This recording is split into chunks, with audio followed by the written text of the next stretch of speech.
Doctor Vandana Das കൊലക്കേസിൽ പ്രതി സന്ദീപ് കുറ്റക്കാരനെന്ന് കോടതി. കൊല്ലം additional sessions കോടതിയാണ് സന്ദീപ് കുറ്റക്കാരനെന്ന് കണ്ടെത്തിയത്.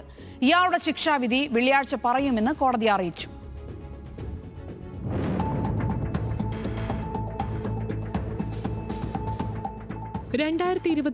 മെയ് 10 പുലർച്ചെയായിരുന്നു കേസിനാസ്പദമായ സംഭവം നടന്നത്.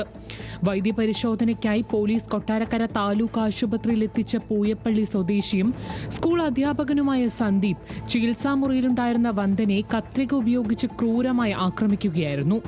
11ഓളം കുത്തേറ്റ വന്ദന ചികിത്സയിലിരിക്കെയാണ് മരണപ്പെട്ടത്.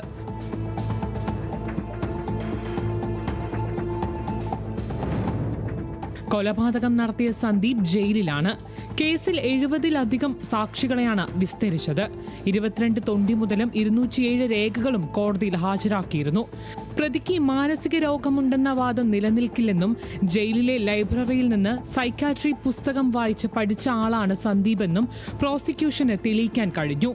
വെളുപ്പിന് 4 മണിക്ക് സ്വന്തം ആശുപത്രിയിൽ ഡ്യൂട്ടി ചെയ്തുകൊണ്ടിരുന്ന ഡോക്ടർ, തനിക്ക് മുമ്പിൽ വന്ന ഒരു പേഷ്യന്റിനെ ചികിത്സിക്കുന്നതിൽ ഏർപ്പെട്ടിരിക്കുന്ന ഡോക്ടർ, ആ ഡോക്ടറെ തന്നെ ആ പേഷ്യന്റ് കൊലപ്പെടുത്തുക എന്ന് പറയുമ്പോൾ അത് അപൂർവങ്ങളായി എത്തേണ്ടതാണ് അല്ലെങ്കിൽ കണക്കൂട്ടേണ്ടതാണ് എന്നുള്ള വാദമാണ് പ്രോസിക്യൂഷനുള്ളത്.